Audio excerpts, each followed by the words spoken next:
Assalamualaikum warahmatullahi wabarakatuh. Selamat datang kembali di video pembelajaran fikih kelas 7 pada semester 1. Pada kesempatan kali ini kita akan belajar tentang Thaharah. Kalian tentu pernah mendengar hadis berikut. At-tuhuru syatrul iman. Kebersihan itu sebagian dari iman. Hadis riwayat Muslim. Hadis tersebut menegaskan betapa pentingnya kebersihan bagi orang yang beriman. Islam menaruh perhatian sangat tinggi pada masalah kebersihan atau kesucian, baik kebersihan dari najis maupun dari hadas. Nah, apa itu najis dan hadas? Serta bagaimana cara bersuci dari najis dan hadas akan kita bahas dalam video ini.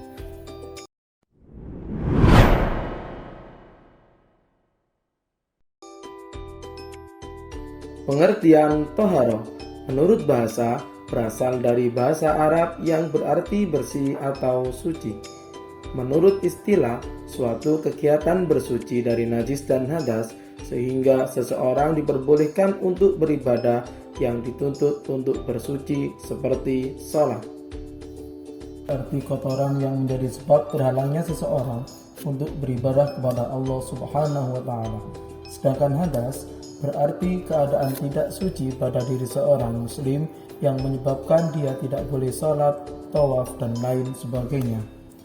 Ketika seseorang hendak melaksanakan sholat, maka dirinya harus memastikan terhindar dari dua hal tersebut, sehingga thaharah pun sendiri dibagi menjadi dua, yakni thaharah dari najis dan thaharah dari hadas. Thaharah dari najis berarti membersihkan suatu dari najis, baik badan, pakaian, maupun tempat untuk beribadah. Najis sendiri dibagi menjadi tiga. Yang nomor satu, najis mukhaffafah, merupakan najis yang ringan seperti air seni bayi laki-laki yang belum berusia 2 tahun. Cara mencucikannya cukup dengan mempercikan air ke atas najis tersebut. Yang kedua, najis mutawassithah, yaitu najis pertengahan seperti darah, nanah, muntah, tahi, dan lain-lain. Cara mencucikannya dicuci dengan air mutlak hingga hilang 3 perkara, yakni bau, warna, dan rasa. Yang ketiga, najis mughalladhah, yaitu najis berat, segala yang berhubungan dengan babi dan anjing. Cara mencucikannya dengan membasuh 7 kali, yang salah satunya dicampur dengan tanah atau debu yang suci. Untuk itu, marilah kita simak video berikut ini. Tata cara membersihkan najis mukhaffafah. 1. Ketiga sifat najis, baik berupa bentuk fisik najis, bau maupun rasa, harus dihilangkan terlebih dahulu. 2. Setelah najis hilang, cukup memercikkan air ke lantai yang terkena najis. Contoh, cara menghilangkan najis air kencing bayi laki-laki sebagai berikut. 1. Hilangkan air kencing dengan cara mengelapnya menggunakan tisu, kain, atau benda sejenis. 2. Bekas najis dilap berulang kali sampai ketiga sifat najis hilang. 3. Setelah air kencing hilang, percikkan air di lantai yang terkena najis secara merata. Rasulullah Shallallahu Alaihi Wasallam bersabda, "Yughsalu min baulil jariyati, wa yurashu min baulil gulami." Artinya, air kencing bayi perempuan disucikan dengan menyiramnya, dan air kencing bayi laki-laki disucikan dengan dipercikkan air. Hadis riwayat Abu Dawud. Tata cara membersihkan najis mutawassithah. Tata cara menyucikan najis mutawassithah atau najis yang bersumber dari selain hewan babi dan anjing. Cara menyucikannya: 1. Menghilangkan ketiga sifat najis yang meliputi warna, bau, dan rasa najis. 2. Apabila najis sudah tidak ada bentuk fisik maupun sifatnya, maka bisa langsung disiram dengan air suci dan menyucikan seperti air kencing bayi perempuan yang sudah kering sehingga tidak lagi tampak bekasnya. 3. Menyiramkan air ke lantai yang terkena najis dengan air yang suci dan menyucikan. Mari kita praktekkan bagaimana cara menyucikan najis kotoran ayam di atas lantai. 1. Hilangkan material najis ainun najasah dengan kain, tisu, serabut kelapa, atau benda sejenis dengan dibasahi air jika perlu. Hal ini dilakukan berulang kali sampai material najis hilang. 2. jika material najis susah dihilangkan, bisa menggunakan sabun untuk membantu menghilangkan zat asam pada kotoran. 3. Lap berulang kali sampai bersih sehingga najis yang semula ainiyah berubah menjadi hukmiyah. 4. Siram lantai dengan air seperlunya. Air bilasan yang terakhir kali ini namanya air musta'mal, yaitu air suci namun tidak menyucikan.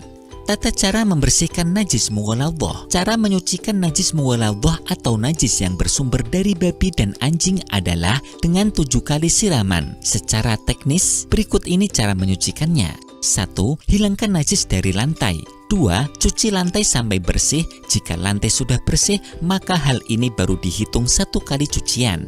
3. Ulangi cucian 6 kali. 4. Salah satu dari 7 cucian tersebut, salah satu air yang digunakan untuk menyucikan dicampur dengan tanah.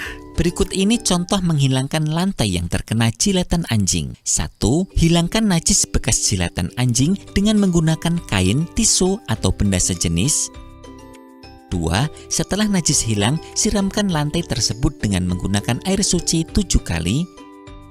3. Salah satu air yang dibuat untuk menyuci dicampuri dengan tanah. Rasulullah SAW bersabda, "Tahuru ina'i ahadikum idza walagha fihil kalbu ayyusilahu sab'a marratin ulahunna biturabi." Artinya, sucinya tempat air seseorang di antara kalian jika dijilat anjing ialah dengan dicuci 7 kali. Yang pertamanya dicampur dengan debu tanah.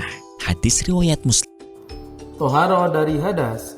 Hadas dibagi menjadi 2, ada hadas kecil dan ada hadas besar. Hadas kecil, kita terkena hadas kecil apabila mengalami atau melakukan hal berikut. 1. Ketika keluar sesuatu dari kubul atau dubur seperti kencing, BAB atau kentut. Yang kedua, hilangnya akal. Yang ketiga, bersentuhan kulit laki-laki dan perempuan. Yang keempat, menyentuh kemaluan atau dubur dengan menggunakan telapak tangan. Maka cara bersucinya dengan wudhu atau tayamum dengan catatan dalam keadaan tertentu. Yang kedua, hadas besar. Kita terkena hadas besar apabila mengalami atau melakukan hal berikut ini. Yang nomor 1, berhubungan suami istri. Yang kedua, keluarnya air mani. Yang ketiga, haid. Yang keempat, wiladah. Yang kelima, nifas. Yang keenam, meninggal dunia. Maka cara bersucinya dengan mandi junub atau tayamum dalam catatan dengan keadaan tertentu. Tata cara toharo dari hadas. Wudu. Tata cara berwudu, niat dalam hati. Jika dilafalkan maka bacaannya sebagai berikut. Nawaitul wudu'a li raf'il hadatsil asghari fardhan lillahi ta'ala. Lalu membasuh wajah sambil niat dalam hati. Dilanjutkan membasuh tangan sampai siku, lalu disunahkan membasuh kedua telinga. Dilanjutkan membasuh sebagian kepala. Dan dilanjutkan membasuh kaki sampai mata kaki. Hal-hal tersebut harus dilakukan secara tertib dan berurutan. Setelah itu kita disunahkan untuk membaca doa setelah wudhu, yakni Asyhadu an la ilaha illallah wahdahu la syarikalah wa asyhadu anna Muhammadan abduhu wa rasuluh. Allahumma ja'alni minat tawwabina wa ja'alni minal mutatahhirin. Amin. Tata cara toharo dari hadas yang kedua, yakni mandi wajib, sering disebut dengan mandi janabah atau mandi junub. Ini dilakukan ketika hadas besar. Caranya sebagai berikut. Niat. Jika diucapkan nawaitul ghusla li raf'il hadatsil akbari fardhan lillahi ta'ala. Disunahkan membersihkan najis apabila ada. Disunahkan pula membaca basmalah. Disunahkan membasuh kedua tangan dan disunahkan berwudu terlebih dahulu. Lalu membasahi seluruh tubuh dari ujung kepala hingga ujung kaki dan diawali dengan anggota yang kanan dan juga membersihkan diri sebersih mungkin dan boleh menggunakan sabun. Tata cara toharo dari hadas yang ketiga, yaitu tayamum, merupakan pengganti wudhu atau mandi wajib. Hal ini hanya bisa dilakukan ketika tidak menjumpai air untuk berwudhu. atau mandi besar atau sakit yang apabila terkena air akan semakin parah. Niat tayamum. Nawaitu tayamuma listibahatis sholati fardhu lillahi ta'ala. Adapun tata cara tayamum bisa kita simak pada video berikut.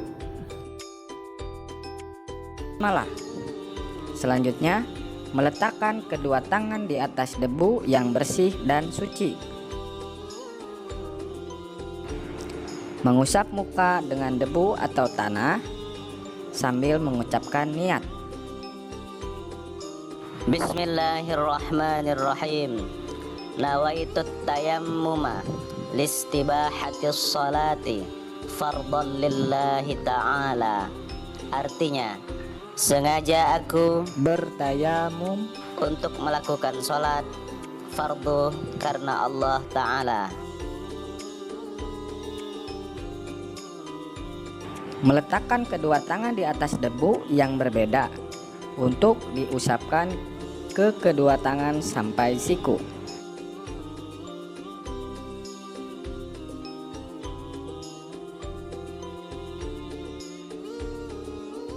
Dan yang terakhir, tertib.